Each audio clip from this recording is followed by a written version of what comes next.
जलन। ममता बहुत ही सीधी और प्यारी लड़की थी।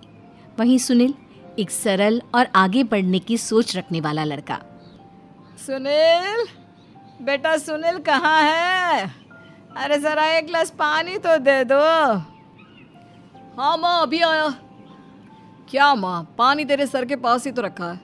क्या हो गया है, तबीयत खराब है क्या? अरे नहीं नहीं, वो उठने का मन ही नहीं कर रहा था, तो देखा ही नहीं। वैसे क्या कर रहा है? यहाँ बैठ ना मेरे पास। माँ पढ़ रहा था। वो क्या है ना, नौकरी में तो वक्त नहीं मिलता, अब ऑफिस से घर आकर ही तो वक्त मिलता है। अच्छा अच्छा ठीक है, पढ़ ले जा बेटा।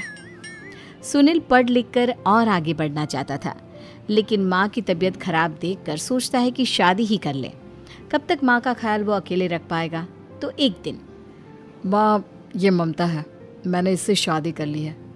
तुम्हारी तबीयत भी ठीक नहीं रहती, तो मैंने सोचा शादी कर लेता हूँ। घर संभालने वाली और तुम्हें संभालने वाली कोई आ जाएगी तो अच्छा रहेगा। माँ अचानक से सामने बहू देखकर हैरान रह जाती है। बेटा ये क्या बात होती है? न बैंड, न बाजा, न दहेज, न शगुन, ऐसे कैसे बहू आ गई? माँ तू तो जानती है, मैं नौकरी के साथ पढ़ाई कर रहा हूँ, तो कहाँ से इतना पैसा बचा पाता कि धूमधाम से शादी करता। वैसे भी माँ, लोग तो आकर खाकर निकल जाएंगे, इसलिए बस वैसे ही। माँ जी, मैं आपका ख्याल रखूंगी। वैसे भी ये आगे की पढ़ाई कर रहे हैं, अच्छा कुछ कर गए तो सबके दिन फिर से अच्छे आ जाएंगे।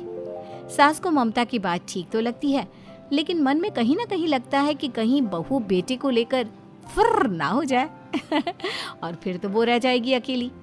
बेटा देख, मेरा जो कुछ भी है वो सुनील ही है, और सुनील का भी अब इस दुनिया में मैं ही हूँ और कोई नहीं। क्या सुनील? बिल्कुल माँ, लेकिन आज से ममता भी मेरे जीवन का अहम हिस्सा है, जैसे तू है। सास को बड़ा बुरा लगता है कि उसकी सल्तनत में कोई और हिस्सेदार कैसे हो सकता है। कैसे कोई और उसके 30 साल के बेटे की जिंदगी में अचानक से आकर बराबर का हिस्सेदार बन सकता है।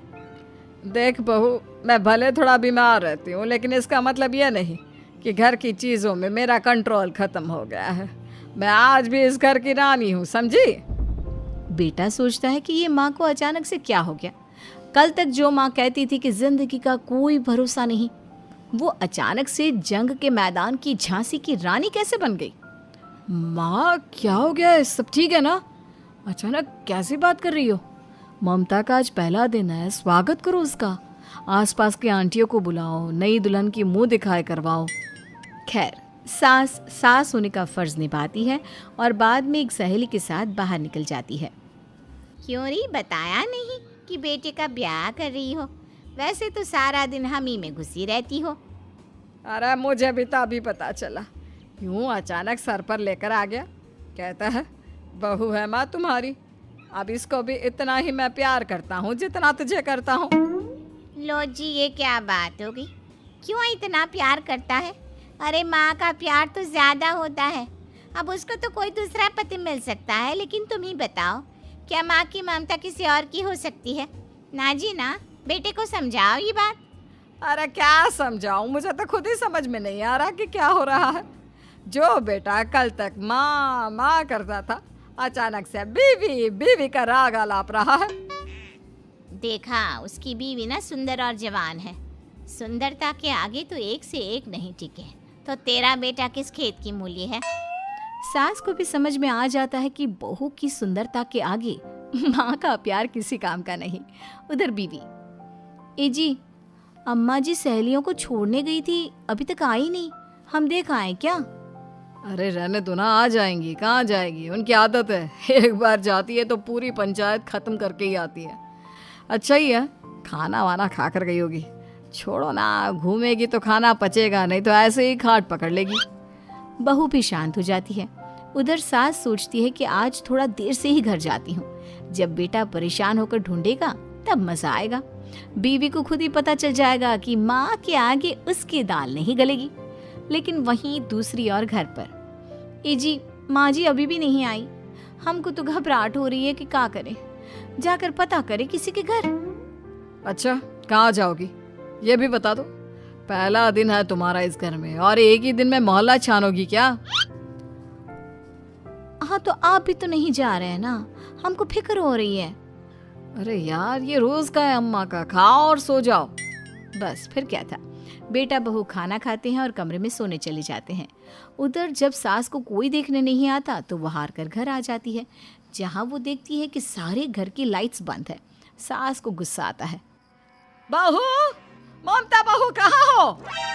लेकिन सारे दिन की थकी बहू को ऐसी नींद आती है जैसे किसी ने भांग की गोली खिला दी हो।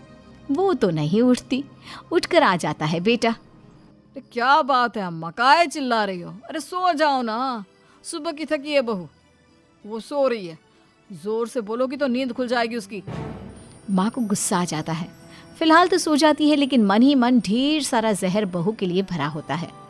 सुबह बहू चाय बना रही होती है कि सास धीरे से गैस तेज कर देती है, जिससे चाय का बर्तन जल जाता है। और जैसे ही बहू चाय का बर्तन उठाती है, उसका हाथ जल जाता है। मेरा हाथ जल गया। वो जोर जोर से चिल्लाकर इधर उधर भागती है कि सास थोड़ी देर में उसके हाथ में पानी डाल देती है। हाय रे बहू, क्या कर रही हो? पहली बार रसोई छुई हो क्या? सासू माँ गलती से गैस तेज रह गई थी और बर्तन जल गया, जिससे मेरा हाथ जल गया। हाय रे, कितना गंदा दाग। छी छी छी छी, मुझे तो उल्टी आ रही है तेरा गला हुआ मांस देखकर। तू ना मुझे अभी साथ से खाना मत लगाना। बहू भी खुद का हाथ देखती है तो उसे भी रोना आ जाता है। कुछ दिनों के बाद सास की सहेली आती है, बहू चाय बनाकर लाती है। उसके जाने के बाद सहेली कहती है, बहू की सुंदरता ऐसी है कि कोई भी दीवाना हो जाए। वैसे तेरे बेटे का क्या हाल है? अरे वैसा ही है, बहू के पीछे लट्टू। क्या करूं, कुछ समझ में नहीं आ रहा। मैंने तो बहू के चेहरे पर दिवाली के पटाखे की चक्री फेंक दी, उसका पूरा चेहरा जल गया। अब देखो ना रही सुंदरता, और ना ही अब मेरा बेटा उसे पूछता है। अरे अब तो वो उसे छोड़कर दूसरी भी देखने को बोल गया है मुझे। बहू सारी बात सुन रही होती है। आंटी एक बात बताइए, क्या भरोसा है कि दूसरी सही आए और आपके अनुसार रहे?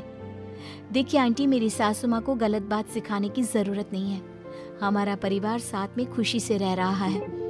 देख बहू, मेरी सहेली की बेइज्जती ना कर, वही अच्छा रहेगा तेरे लिए, समझी?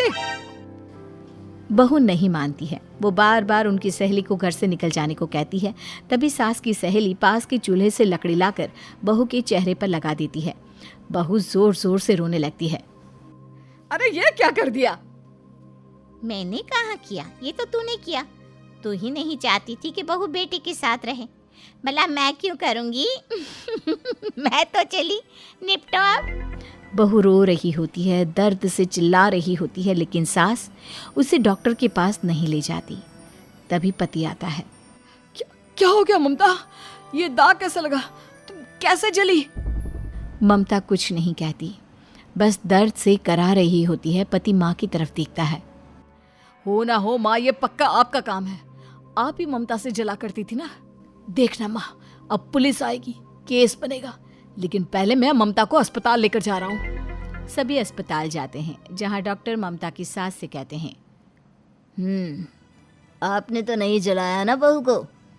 अब ममता की सास के तो पसीने छूट रहे होते हैं। वो घबरा कर कहती है, ना ना डॉक्टर साहब, कैसी बात करते हैं? हम क्या जलाएंगे अपनी बहू को? डॉक्टर ममता के पति से पूछते हैं। देखिए, क्योंकि ये ससुराल में जली है तो मामला पुलिस का बनता है, तो आप पहले पुलिस को बुलाइए, तभी इलाज पूरा होगा। सास डर जाती है कि अब तो बच्ची जिंदगी जेल में ही रहना होगा। रहने दीजिए ना, पुलिस को क्यों बुलाना? सारी हंसी खत्म हो जाएगी जब पुलिस के डंडे पड़ेंगे। बहू को जलाना भले ही बहुत आसान हो, लेकिन उसके बाद सारी जिंदगी जेल की हवा खाना। सास डर जाती है। पुलिस आती है। पास लेटी दर्द से करा रही ममता स्टेटमेंट देती है। तो क्या हुआ था? कैसे जली आप? ममता पास खड़ी सास को देखती है। बेटी बताओ, कैसे जल गई तुम? ओए, काका का किरण वाली शाहरुख, चुप, बिल्कुल चुप। सास चुप। सभी इंतजार करते हैं कि ममता क्या बोलेगी। जी मैं खाना बना रही थी, लकड़ी उड़कर मेरे ऊपर गिर गई और मैं जल गई। सास बहू की बात सुनकर रोने लगती है। देखा माँ, कितनी समझदार है ममता। ये चाहती तो, हाँ बेटा, ये चाहती तो मैं आज जेल में होती। मुझे माफ कर दे, मैं आगे से अभी कभी ऐसा नहीं करूंगी। बहू के साथ मिलकर रहूंगी, मुझे माफ कर दे।